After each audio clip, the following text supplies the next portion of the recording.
All right, good to see everybody again. We are starting now the second section of the course, so a new set of material for a new test. We are at the start of Chapter 6. When we left off last time, we had seen the Americans, with the aid of the French, win the pivotal victory at the Battle of Yorktown that will be the conflict that really breaks the back of Britain's will to continue the war. And it was after news of Yorktown and Cornwallis' surrender reached London that the British finally agreed to engage in peace talks. But peace was not a certainty at that point, and remember that the British still hold New York City, they still hold Charleston, they're still in Canada, they have other installations, other forces across the 13 colonies. This war has become a global war. France has been in it since 1778, and Spain since 1779, and Holland since 1780.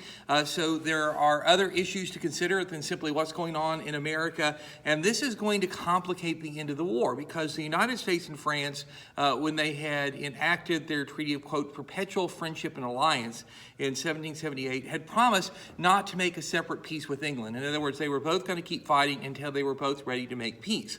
Well, with the British defeat at Yorktown and Britain's willingness to talk peace, the U.S.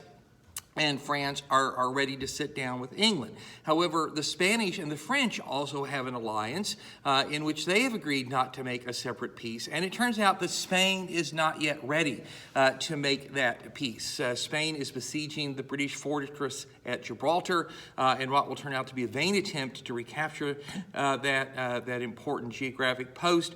And until the Spanish can be convinced this isn't going to work, they're not ready to make peace, which means technically France cannot make peace, which means that technically the United States cannot make peace. And this is dangerous because if the British catch their breath, if the war in Europe or the Caribbean suddenly takes a dramatic turn in England's favor, then the British might think better about giving up their efforts in the New World, and the conflict could renew. So Washington's army, which is still in existence, has to continue to drill and to prepare and to keep watch. And so the army's there, and it's still under von Steuben's leadership in terms of drilling and becoming a more professional force, which of course it does.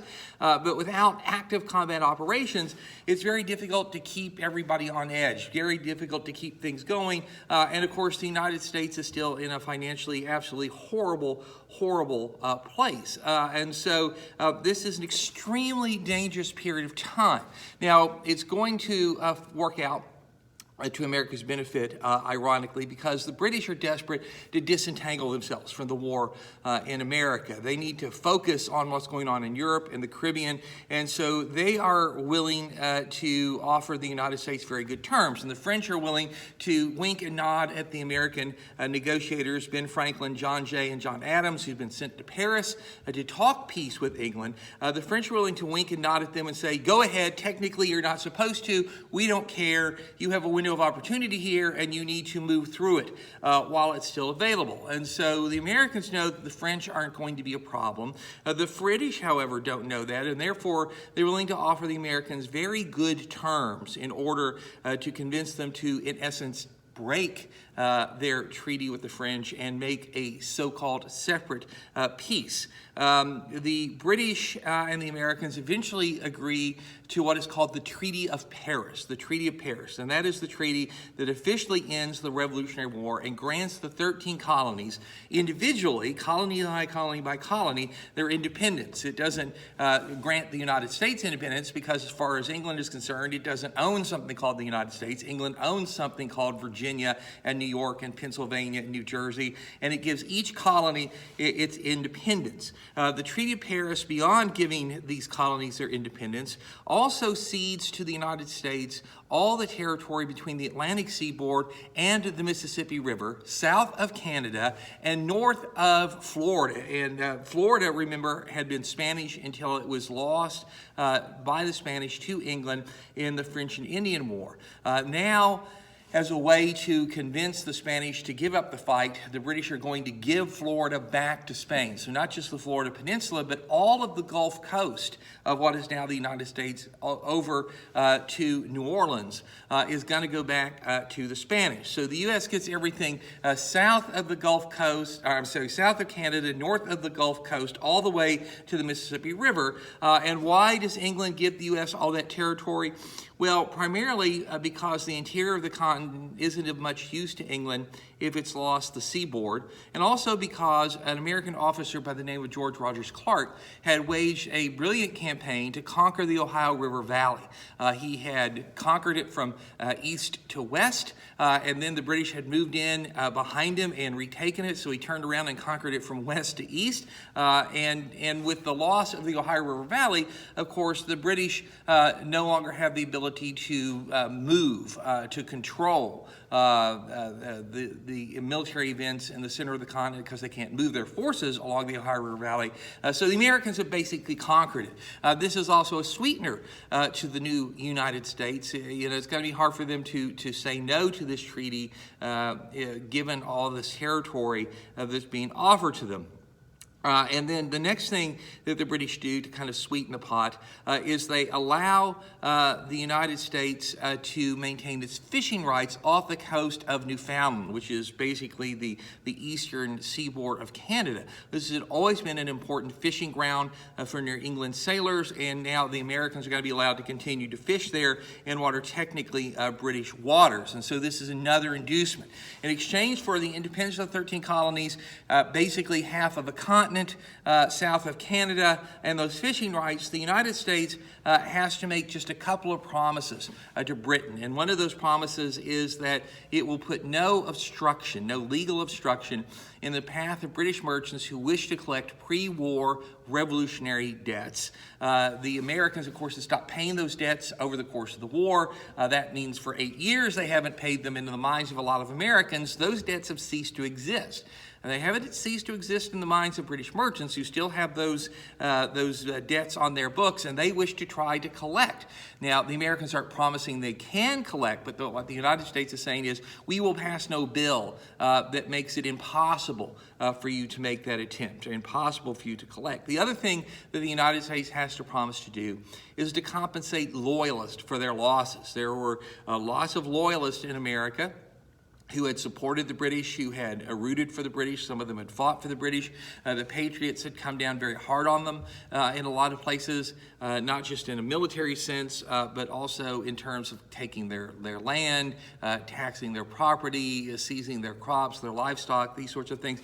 A lot of Loyalists leave America and go to Canada or go back to England when the war is over. They do not wish to live in an independent United States, and so they're abandoning everything, and the American government says, okay, we're going to compensate them. We're going to pay them for what they've lost. And this is England trying to take care of the people who had sided with it during the Revolutionary War. These are fairly weak counterpoints to all the goodies that the United States is getting, and so it's no wonder that the Americans agree, but with the proviso that the treaty will not become official until England makes peace with France, which of course is not until England makes peace with Spain. That's not going to happen until September 3rd of 1783. September 3rd of 1783.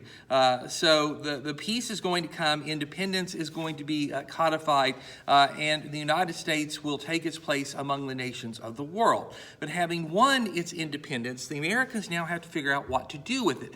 They have to figure out how to govern themselves. And remember that they've embarked upon an experiment here. The Declaration of Independence was revolutionary in a real sense of the word by talking about government by the consent of the governed, embarking upon a grand democratic experiment. And could that be made to work? If you take a step back and you ask yourself if the American Revolution was truly revolutionary, you might have a hard time finding that answer, because if we define revolution as the overthrow of an existing order, then the American Revolution, in fact, doesn't seem very revolutionary at all.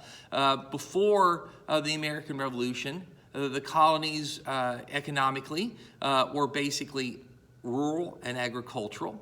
and their essential trade was overseas with Europe. About 75% of that trade was with England. Roughly 25% of it was with the rest of the world, all of that being conducted, of course, illegally in violation of the Navigation Acts. After the Revolutionary War, the United States is still primarily a rural agricultural nation. Its economy is still centered on trade across the Atlantic Ocean with Europe. And as it turns out, as soon as the war was over, trade with England picked up basically where it left off. And about 75% of American trade after the war was still with England. 25% was still with the rest of Europe. The only difference being that that trade could now be carried on legally instead of through smuggling. So economically, the Revolutionary War doesn't seem to have changed much. Of course, the country will grow and evolve going forward, but if you're looking at the decades after the war, you don't see any true economic difference for the United States, at least in the terms of its economic systems. What about things like the law? Well, some British laws have gone away. Remember primogeniture, which said that the owner of a large landed estate had to leave it in totality to his oldest son, and entail, which prevented the breaking up of these estates while you were still alive. Those were English laws that had transferred to America with all the rest of England's laws. They had been on the books, but they haven't actually been enforced in America, largely because the predicate that made them necessary in England, and a limited amount of land, didn't exist in America. In America, there was limitless land. And so these laws, although they were on the books, were never really enforced. And so they were done away with, and some other British laws were done away with. But these were not laws that really made much of a difference in people's lives. Of course, Britain's taxes are gone, but they had mostly been gone before the Boston Tea Party. Remember, Britain had repealed all of them. And so the basic tenets of American law remain the same, and they are based on British common law. The idea of juries and grand juries and habeas corpus and the right to petition and the basic setup of trial courts and the right to sue. All of that we get from the British, and we basically kept that. So legally, not much changed. In terms of religion, is there change? Well, before the war, religion was central to the lives of almost everyone. Almost all the colonies were Protestant of one flavor or another. After the war, nothing's really changed in that regard. That religion is still central to people's lives. Now, there has been some change because one of the things that the Americans did was to disestablish religion. Remember, before the war, there was an official religion in every colony, and that religion received favored status and support from the state. Well, in a multi-religious society, this was something that was problematic. And so one of the things that Americans did is to disestablish religion, colony by colony, now state by state. We should start saying state instead of colony. Virginia, under Thomas Jefferson's governorship, leads the way. You disestablish religion. Eventually, every state got rid of a state religion, a favored state religion. All religions would now be treated equally. There would be freedom to practice your religion however you wanted. This is the beginning of a trend toward this idea of separation of church and state, which will become codified in American law and whose meaning will change, especially when you get into the latter part of the 20th century. But at the time, does this make a difference in day-to-day life? And of course, the answer is no. If you wanted to be a respectable member of society, you still needed to belong to the church. If you wanted to be an up-and-coming member of society, you probably needed to belong to the right church and actually attend it. People still went to church every Sunday. People still prayed before meals. Legislatures still started their sessions with prayers, and leaders and individual citizens alike evoked the blessings of God and divine providence with great frequency. And so the essential importance, the centrality of religion in the lives of people day in and day out, that really hadn't changed. You had set in motion a change, but it was going to be a long, long time coming. The same thing can be said of political attitudes. Before the Revolutionary War, the dominant political attitude was kind of deference. You were supposed to recognize who the better people in society were and sort of defer to them. Well, the Revolution, of course, by throwing off the yoke of Britain's Parliament and Britain's king, lands a fatal blow to that. The idea of deference is now not nearly as strong, not nearly as in favor as it was, but it's the habit of a lifetime, and so it's still there. Now, you have started the idea of equality, and the people who are born during the Revolution, who grow up after the Revolution, are going to want nothing to do with deference. They're going to become extremely egalitarian. But the Revolution that had lived as English colonists, the generation that had lived as English colonists, who had lived through the Revolution, who were running things during and after the Revolution, they're still kind of attuned to those old political philosophies. So this is another change that in the immediate aftermath of the Revolution you don't see very well. You've set in motion something, but you really haven't changed anything. In terms of labor systems, has America changed? And again, the answer is yes and no. Family farms were still the mainstay and the norm. You still had the idea of apprenticeships and some wage labor, especially in the New England colonies. Most people were their own boss. They ran their own shop, they sailed their own ship, they ran their own farm or their plantation or that sort of thing. But where you did begin to see some change is in the issue of slavery. Slavery, the idea of slavery, bedeviled the American Revolution because there was a certain contradiction in talking about liberty and as a fundamental human right and still owning slaves. And this was something that a lot of the founding fathers, even the Southern founding fathers, wrestled with. It troubled George Washington a great deal, and he was dependent on slave labor to make Mount Vernon work. The problem was that Mount Vernon didn't work very well. Washington was what you would call land rich and cash poor, and he recognized that slavery was not a very efficient labor system. It was hard to make the slaves work hard and diligently and well, and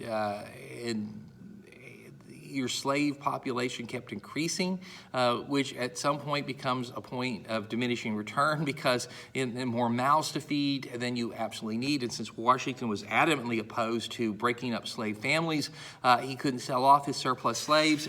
And so even Washington, a slaveholder, Jefferson, a slaveholder, the guy who wrote, "We hold these truths to be self-evident, all men are created equal," they wrestled with this question. The difficulty they had was that economically it was impossible to imagine getting rid of slavery because so much of the wealth of especially the South, but wealth in other parts of the country were tied up in it. There was the question of what you do with the slaves, should you free them, and all of them were sort of inhibited from really taking any dramatic steps, although they talked about it, they wrote about it, they thought about it. They were inhibited from taking dramatic steps because they were afraid that if they did take those dramatic steps, they would lose the majority support of the southern states, and that would fatally cripple the war effort, and then it would fatally cripple the new Union. And so they were mostly inclined to hope that slavery would die out, that some future generation would figure out how to cut the Gordian knot that seemed to have them tied up. But this was a problem primarily in the southern states. In the New England states, in the middle states, where there were fewer slaves and they were less central to the economy, where less wealth was wrapped up in slave property and the benefits of slave property, you got rid of slavery.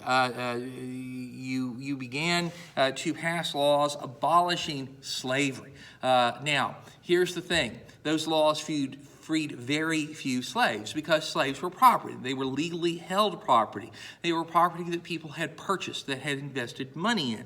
And so for the government to simply come in and suddenly wave its hand and say, okay, now all this property is gone, was really something that was unacceptable to most people. Think of it this way, if the government decided that it was going to ban the ownership of private automobiles for whatever reason, there are too many car accidents, or for environmental reasons, so now suddenly, as of tomorrow, nobody is allowed to own any kind of motor vehicle whatsoever.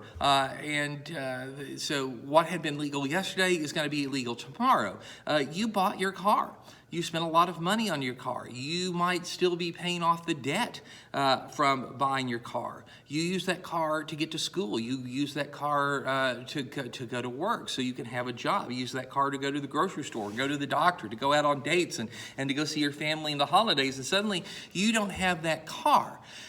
You don't get to sell that car. It is simply no longer, there's nobody to sell it to, right? So all the money that you invested in your car, all of the money that your car represents to you as an asset, that's simply wiped away. If you still are paying off the loan on that car, well, the fact that the car is not legal anymore doesn't mean you didn't borrow that money. So you're still paying off a car that you're no longer able to own and no longer able to drive. You can imagine how unhappy you would be with that, how unfair you would think that would be. And so just substitute the word slave for car. It's the same kind of logic to the people in the second half of the 18th century. And so the way that they got rid of slavery actually frees few slaves because they get rid of it gradually.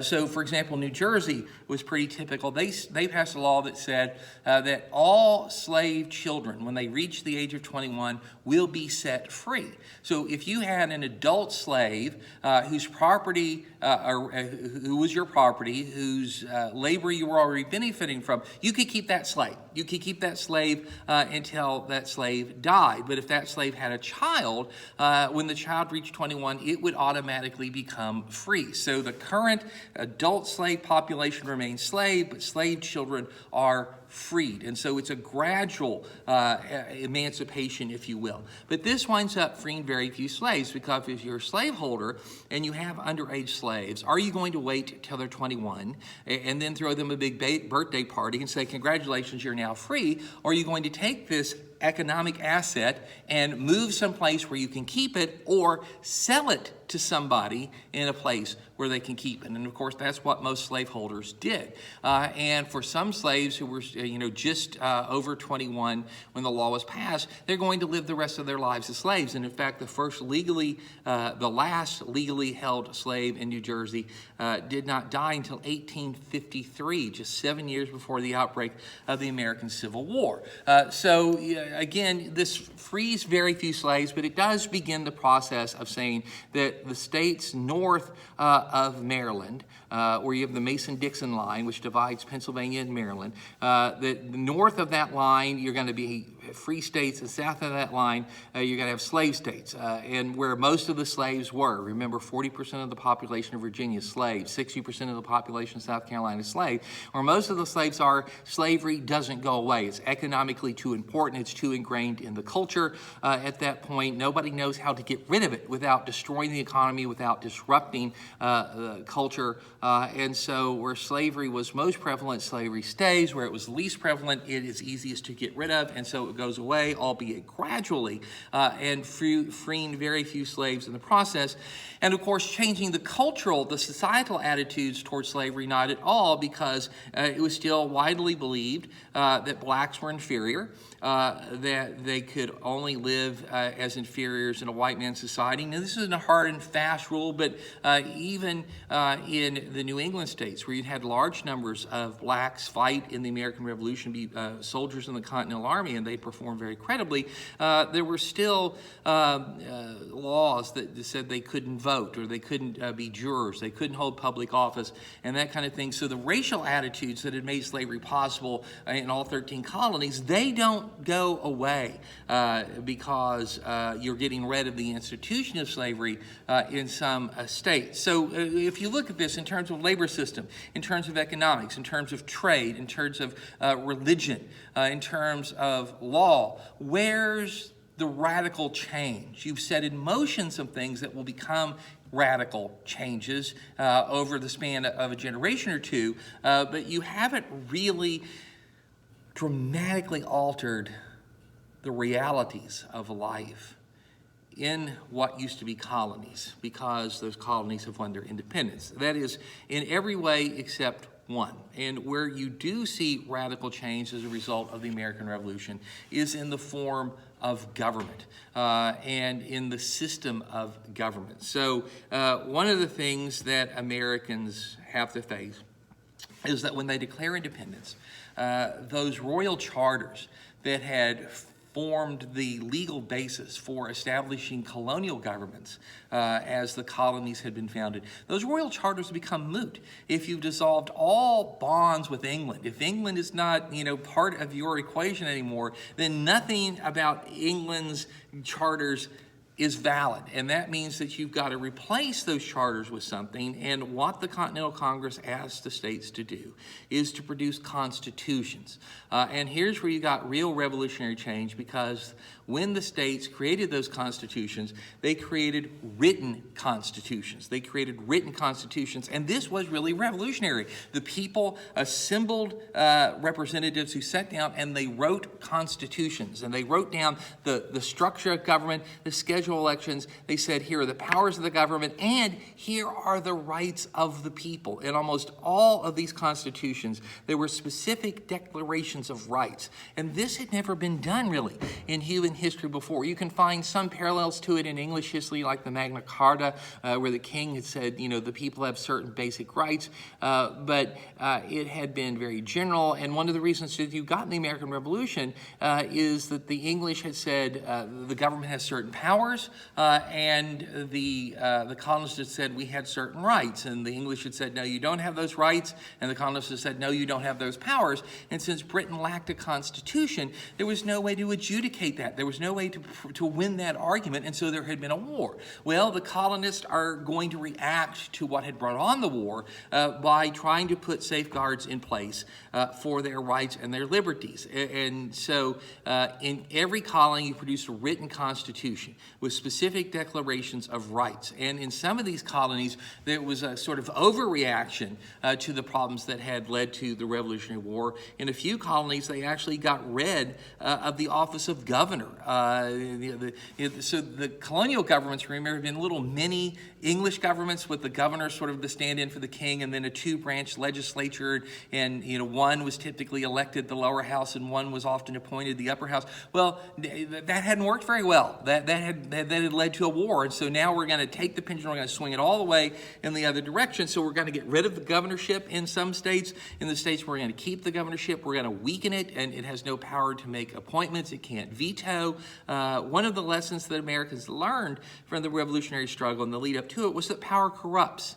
And absolute power corrupts absolutely. And so they were going to put safeguards in place to keep power from becoming absolute, to try and prevent power from corrupting. And so you had frequent elections. All the power was vested in the legislative bodies in these states, which were, of course, accountable to the people. And so you diluted the power of the executive branch in these state constitutions, but you specifically listed the rights of the people. And here, for the first time, you see in writing guarantees the freedom of speech and the right to bear arms and freedom of the press and the right to assemble and freedom of religion and these sorts of things. And this was truly revolutionary. This is clearly a response to the problems that had brought on the American Revolution, but it was something that had never happened before in human history. And of course, if the states are all going to have new constitutions, you also have to have a new government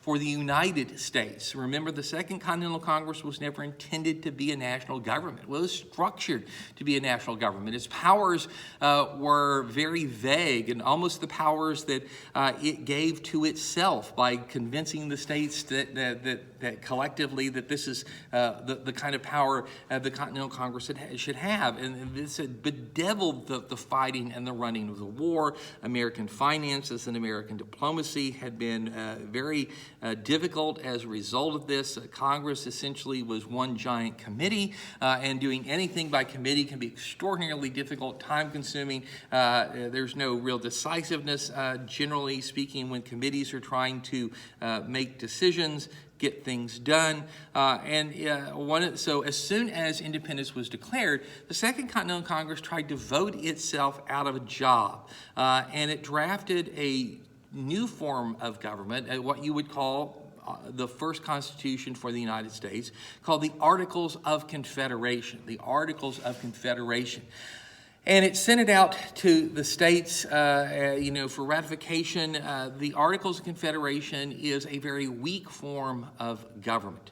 What we call things matters. So confederation is not a word that you hear very often anymore, but a confederation or a confederacy is a loose association. It's a loose grouping together that leaves the bulk of the power in the hands of individual membership, if you will. So a friendship is a confederacy. You can decide to be friends with anybody for any reason. You can be close friends, you can be lifelong friends, you can be casual friends, you can be friends with benefits, you can be whatever kind of friend that you want to be, and you can stay in that friendship as long as you want. You don't have to do anything to get into that friendship. You don't have to find any documents, you don't have to have a blood test, you don't have to register it with the government or anything like that. And as long as that friendship works for you and the other person, that friendship can go on. But if you want to end that friendship, you move away from each other, you have a falling out over politics or sports, or you no longer work in the same place, so you don't have anything in common, you can end the friendship. And you can end the friendship as easily as you got into it. Again, no paperwork, no lawyers, no courts, no documents, no dividing of property or anything like that. You can say, hey, we're friends. And then one day you can say, hey, we're not friends. And so we're friends as long as it's beneficial to be friends. But we remain individuals, making our own individual decisions, and we can decide to go our own individual way when the necessity arises or the desire arises. A union is a very different thing. A union is a very different thing. A union is supposed to be permanent, never ending. A union is more like what a marriage ideally is supposed to be. Until death do you part. You're agreeing to stick together through thick and thin, sickness and health, no matter what, until nature dictates otherwise. So a confederation is very different than a union, and what we're creating is the Articles of Confederation. And by creating an Articles of Confederation, we're kind of putting the emphasis in a different place when we say the United States of America. So if I were to ask you to write down a sentence about your country, a factual statement about the United States, you would probably say something like, the United States is a democracy. It's not actually, it's a republic, but the United States is a superpower. The United States is a capitalist economy, something like that. And if you saw those words, the United States is X, Y, or Z, if you heard those words as you just heard them, the United States is X, Y, or Z, it would look perfectly natural to you, would sound perfectly natural to you, but grammatically, it's incorrect, isn't it? It's incorrect because states is plural. And when you have a plural, you don't say is, you say are. So it should be the United States are a superpower. The United States are a republic. The United States are a capitalist economy. So are is correct. But if I said the United States are a superpower, you would snicker and laugh at me and say, yes, and I are a college student too, because it sounds wrong. It looks wrong. We don't see it that way. We don't say it that way. But in early American history, you did. You talked about the United States are. And when you say are, you're actually putting the emphasis on the word states, not united. You're kind of changing the meaning from the United States as a single entity to the states united, a confederation, a grouping together, a coming together of the states, which is basically what they had been during the Revolutionary War, and now it's what they're going to be. A confederation with most of the power left in the hands of the states as individuals to kind of go their own way is in the tradition of the colonies, right? And the way the colonies have always behaved and they've always interacted with each other. Now we're going to codify that. The Articles of Confederation put into place a very weak form of central government. There was no executive branch whatsoever. And although there was somebody who was elected within the Congress to sort of be the chairman and he carried the title of president, it wasn't president in the way that we have a president under the Constitution. There was no power to veto. There was no power to make appointments. He was basically just the manager who kept things going and signed official documents that the Congress had agreed to, that sort of thing. So no veto, no power of appointment. All power is in the hands of a single legislative body called the Congress of the Confederation. So just like there had been a single Continental Congress and all the states were represented in that, the same thing now, it's just a Congress of the Confederation. And just like in the Continental Congress, every state got one vote. So it didn't matter how big the state was, how populous the state was, how wealthy the state was, every state got one vote. So Delaware is as important as Virginia, Connecticut as important as Massachusetts, sparsely populated Georgia, just as important as Pennsylvania. One state, one vote. And if you wanted this Congress of the Confederation to pass what was called ordinary legislation, that is something mundane, sort of typical, you needed a simple majority, 7 out of 13. But if you wanted to pass what was called key legislation, something to do with military defense, with foreign affairs, with trade, with taxation, or with economics, you had to have a 2/3 majority. 9 out of 13 states had to say yes. It's a much higher bar to leap. And if you wanted to amend the Articles of Confederation, you wanted to put something in or take something out, you had to have the unanimous consent of all 13 colonies, an extraordinarily difficult goal to achieve. And so this new Congress Confederation is going to have a very hard time getting anything done.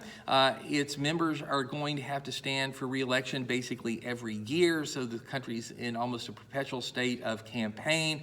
And a state can send as many delegates as it wants, but you better send an odd number, because if you send 4 delegates and 2 want to vote for a piece of legislation and 2 want to vote against it, then you lose your votes. You need an odd number, but no matter how many delegates you sent, your state gets one vote.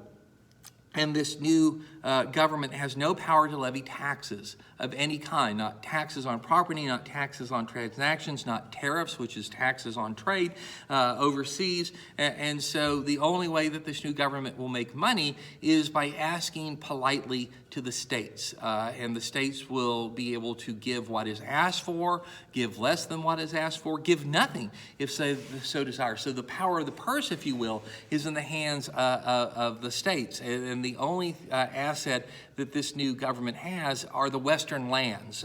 West of the Appalachians, states had competing claims to the land. Those claims overlapped and had been a real sticking point in getting the states to agree to adopt the Articles of Confederation. And as a consequence of that, it wasn't until 1780 that the Articles of Confederation was accepted by all of the states and actually went into operation. So you were stuck with the Continental Congress for almost the entirety of the Revolutionary War.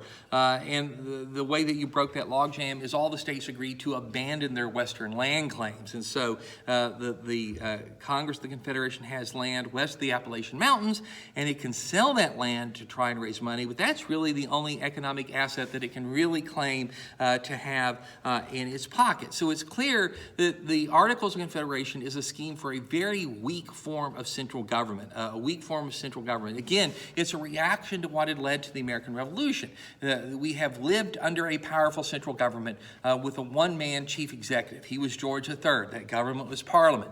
They had been very powerful. They could levy taxes. They therefore could raise armies, and they could raise navies, and they could maintain a bureaucracy and these sorts of things. And that government, we believed, had become corrupt. It had become tyrannical, and we had rebelled against it. And having successfully won our independence, we weren't going to jump out of the frying pan back into the fire. We weren't going to recreate here in our own country a very strong central government. So we took that pendulum that had been way over here on the side of a strong central government, and we swung it all the way over here to the side of a very weak central government. We basically did for the country what most of the states, not all of them. Massachusetts, for example, was an important exception in how it structured its state government. But we basically did what all the other states were doing. We pulled the pendulum from very strong central government to incredibly weak central government.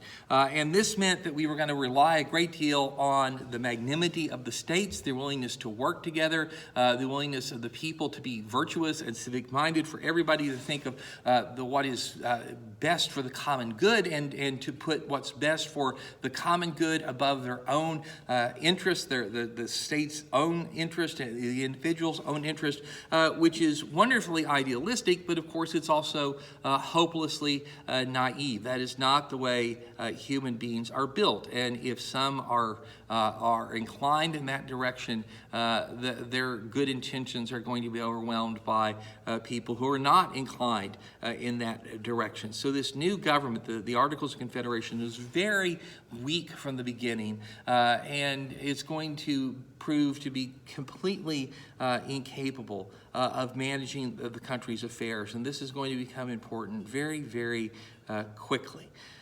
So what are the problems that the country has?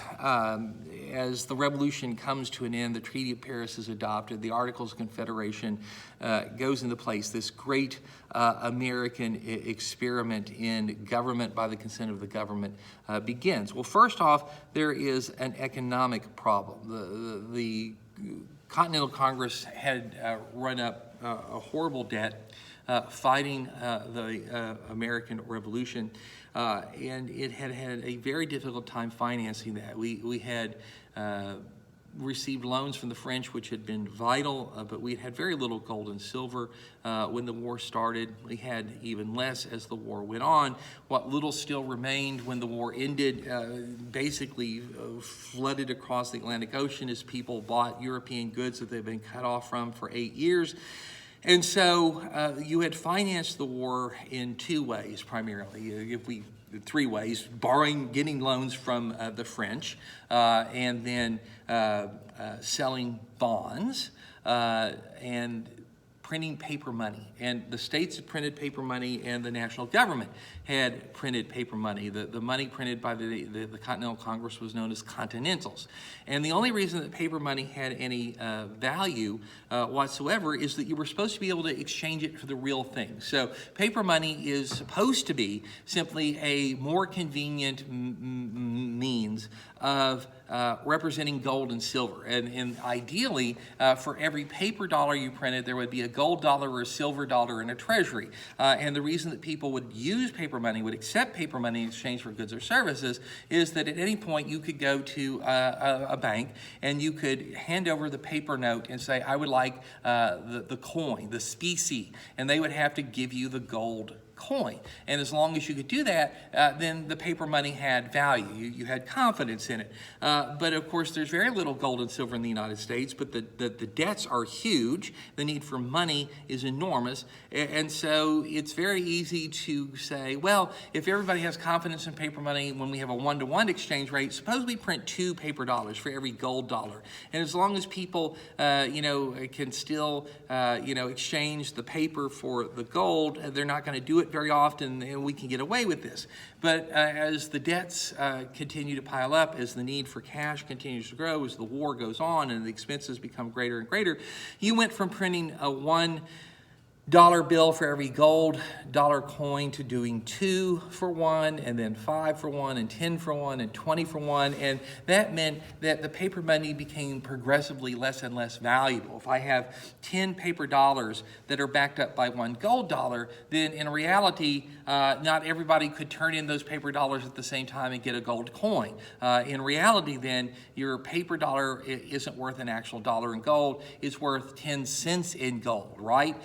And so that devalues the currency, but the value of commodities stays the same. If I think that a Snickers bar is worth $1 in gold, and you bring me a paper dollar that's redeemable in gold, and I know that I can go and exchange the paper dollar for a gold dollar coin, I'll sell you the Snickers bar. But if I know that there is only 1 gold coin to support every 10 paper dollars, then that paper dollar is worth 10 cents. And when you come to buy the Snickers bar, I still think it's worth $1 in gold, which means I want 10 paper dollars for it. So devaluation of the currency leads to gross inflation of the prices, which was a horrible economic problem.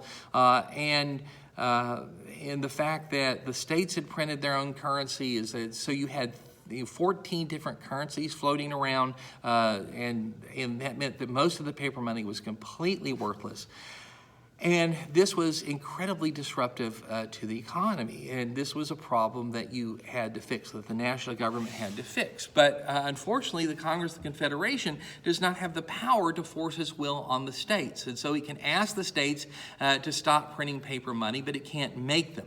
The Congress decided that it would withdraw the Continentals from circulation and ask the states, hey, whenever somebody pays a fee or gives, a Continental dollar to the state, to get a license or something like that, we want to withdraw those. We want to go from 14 currencies to at least 13 currencies, and that would help. But the states refused to do it. And the states, in fact, printed more money instead of less money. So the problem got worse instead of better, and the Congress of Confederation could do nothing about it. And the economic situation eventually became so horrible that states began to throw up trade barriers against each other. They built their own little mini navies to collect tariffs on trade coming in from other states. And so instead of trying to pull together as one united force to improve the economy, we were pulling apart, and every state was looking out for itself. So this new government could not manage the economy. The new government also could not manage our military defense. Even though the war was over and the Treaty of Paris had been signed and the British had evacuated New York and Charleston and most of their installations in the eastern half of the new country, they maintained forts on the western banks of the Great Lakes. There were 1,000 soldiers, British soldiers, sitting in forts along the west bank of the Great Lakes. And technically those soldiers were supposed to leave, but they weren't withdrawn. They weren't withdrawn because the United States, Britain said, wasn't keeping its part of the Treaty of Paris. We hadn't compensated Loyalists for their losses. Of course we hadn't. The Congress has no money. It barely has enough money to buy pen and paper and to have its meetings, to let alone make vast expenditures to compensate Loyalists. Not that compensating Loyalists was something that was popular amongst the American people. And so we weren't keeping that bargain. And although we, as the country, the United States, was placing no restriction in the path of British merchants who wished to collect pre-war debts, the states were not obligated in the same way. And although technically the United States was speaking for all of them, remember the Congress can't force the states to do anything, and so the states passed laws making it difficult or impossible for British merchants to collect those pre-war debts. And so the British said, hey, you're not keeping your end of the bargain, so we're not going to keep our end of the bargain, and those troops aren't leaving until you pony up. And you compensate the Loyalists and you let the merchants try and collect those debts. Now, whatever Britain's reasoning behind this is a violation of American sovereignty, right? These are foreign troops on American soil, and that's not supposed to be permissible, but the only way you're going to force those foreign troops out is to at least threaten them militarily. And the difficulty was there was no money for a military campaign. And what was left of the Continental Army, a few thousand men sitting there in Newburgh, were woefully undersupplied. They were barely being fed. They hadn't been paid. And so there was no ability to launch a campaign, no matter what the provocation. And so you can't defend the country either under the Articles of Confederation. And apparently the country can't even run its own foreign policy, because if it can't force the states to abide by the treaties signed on their behalf by the national government, then you don't really have one diplomatic voice to speak to. And so what does that mean? It means that the three big things the national government are supposed to do, which is to manage the economy, defend the country, and manage its foreign affairs, the Congress of the Confederation cannot do, because it cannot enforce its will on the states. It can't speak for the states, and the states are not willing to truly cooperate with each other. And therefore, people people looked at the national government with suspicion or with despair, and this was a real problem. And how were you going to get beyond that problem? And the problems would multiply. For example, it leads to something called the Newburgh Conspiracy. So the Army is sitting there in Newburgh, Connecticut. It's waiting for the Treaty of Paris to be ratified, but everybody believes that that's going to happen. And when that happens, the threat of the Revolutionary War starting up again is going to end. And at that juncture, the Army is going to be disbanded and the soldiers are going to be sent home. But they haven't been paid in months and months and months, some of them years. And the officers who've been promised pensions have no hope of getting those pensions. They haven't been paid. And with the British no longer there to actively fight and to worry about, these officers had been dwelling on their discontent throughout the entire war. The Continental Congress had treated the Army pretty badly, not because it didn't care about the Army, not because it wanted to treat them badly, although there were some members who were suspicious of the Army, always fearful that it could become a military, go from a military force to a political force. Most of them, they didn't have the resources to take care of the Army, to pay the troops, to feed and house and clothe them well. And that resentment had been building and building and building. And now the fear that the troops would be sent home, with the new national government never meeting its obligations to them, was a bit too much. And so some of the Army officers decided to put pressure on the Congress, and when Congress would not respond, they put together what is called the Newburgh Conspiracy, where they decided that maybe they needed to take matters into their own hands. And the thing was never really spelled out. There was going to be a big meeting of the Army's officers at a big meeting hall in their encampment, and basically what's floating around is potential of a military coup, of the Army marching on the Capitol and demanding that the government give the soldiers their due. Maybe going further, if the civilians can't run things right, then maybe the soldiers should take over and run them. This was a very dangerous moment because it was an opportunity for the military to become politicized, for the military to force its will on the civilian government. And if you ever started down that road, you could never delegitimize the military as a political force. You could never erase the possibility of the military stepping in and getting itself involved in politics. It didn't happen, once again, because of George Washington, the critical man, always in the critical place. Washington got wind of this, and he went in and he met his officers, and he basically, by that point, was the most beloved and revered and trusted man in the country, and he got up in front of them, and in a very dramatic way, he said, hey, this isn't what we fought for. This isn't why you joined up. This isn't what you've struggled for. If you do this, you destroy everything that you had fought for. You destroy your honor as a soldier. You debase the cause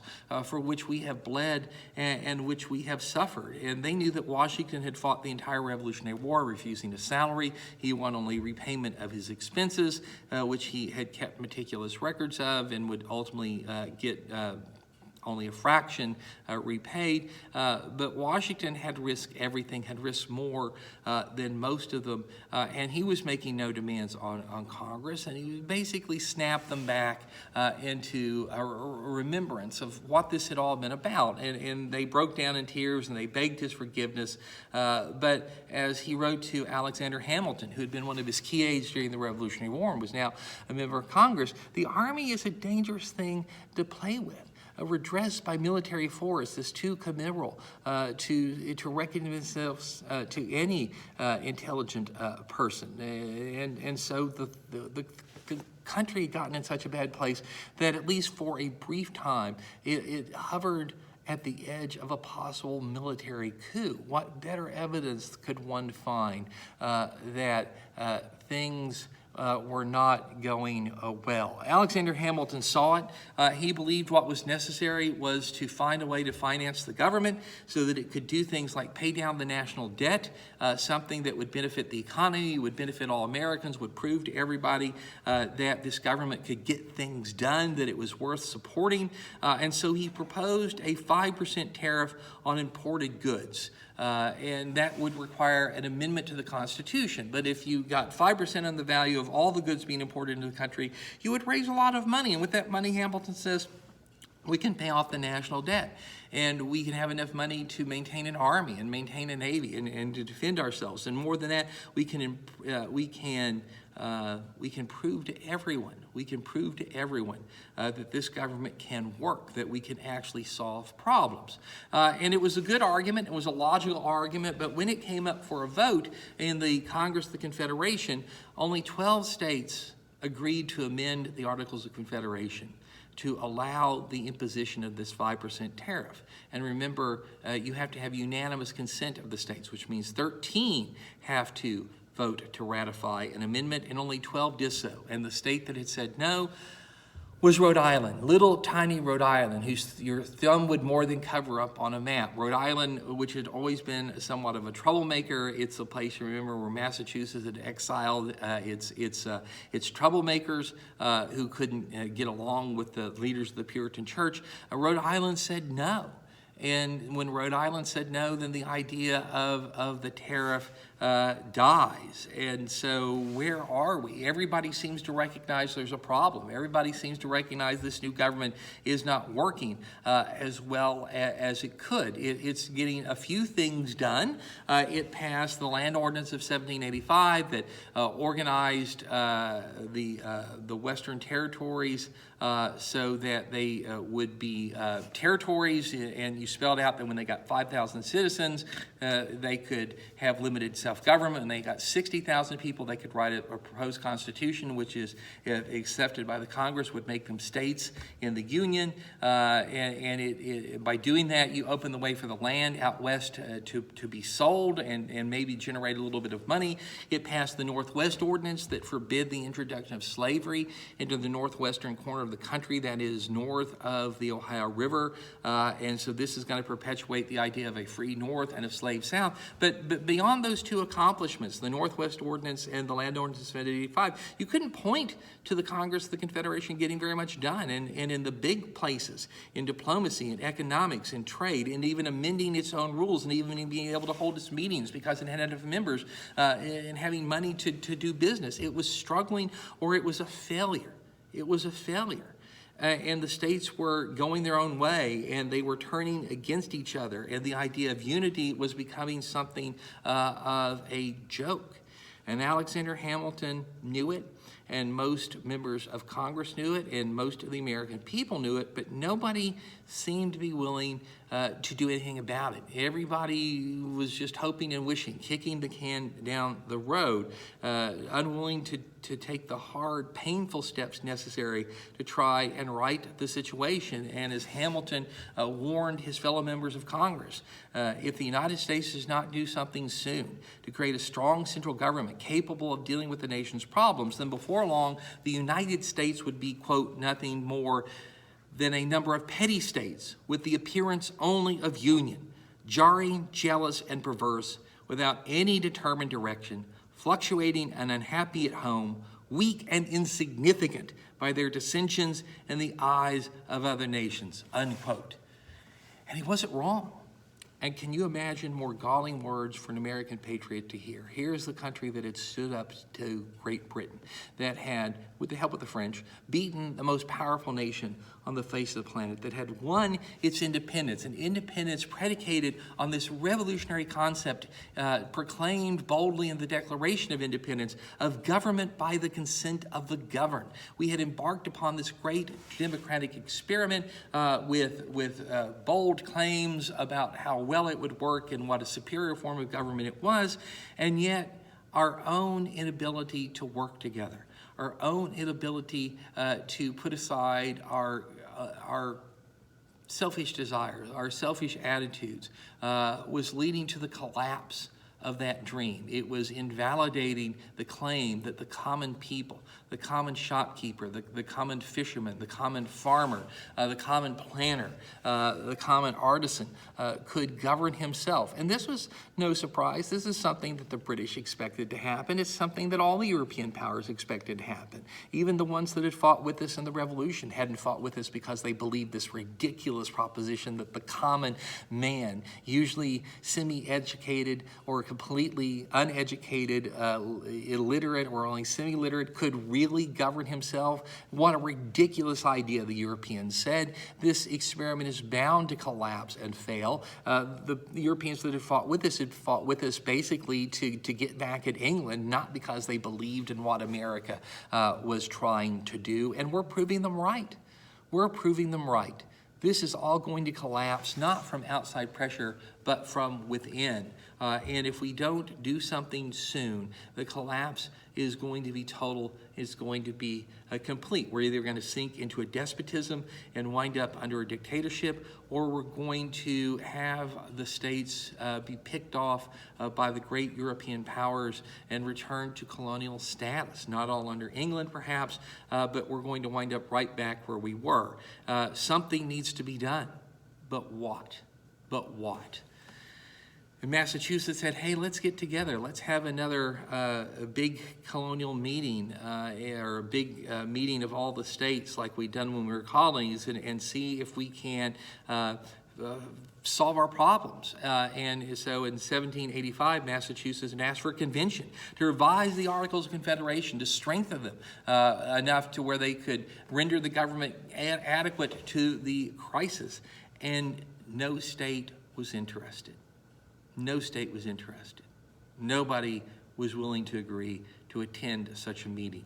And so the country continues to drift toward dissolution, toward disaster, toward economic collapse, which will be followed inevitably by political collapse.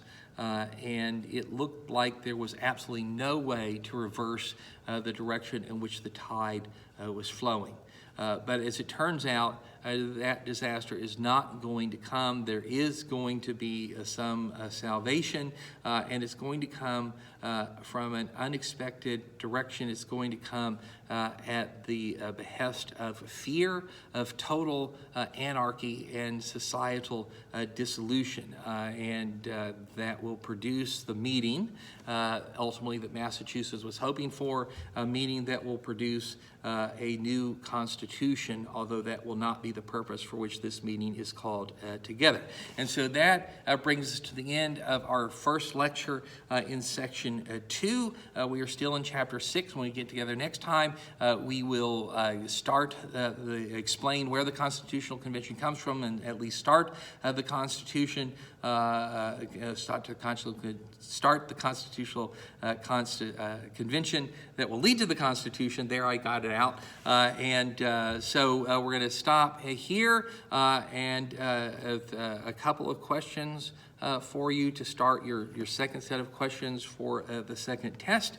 Question number 1, how many states had to consent in order to ratify an amendment to the Articles of Confederation? How many states had to consent in order to ratify a amendment to the Articles of Confederation? Question number 2, what is the name of the treaty that ends the Revolutionary War and grants the 13 colonies their independence? What is the name of the treaty that ends the Revolutionary War and grants the 13 colonies their independence? And then question number 3, what is the name of the so-called plot that at least threatened a military coup to overthrow the Congress of the Confederation? What is the name given to the plot that at least threatened a military coup to overthrow the Congress of the Confederation? So there are 3 questions for you there, and I hope everybody is doing well, and I will look forward to seeing you next time when we will begin the process of creating the United States Constitution.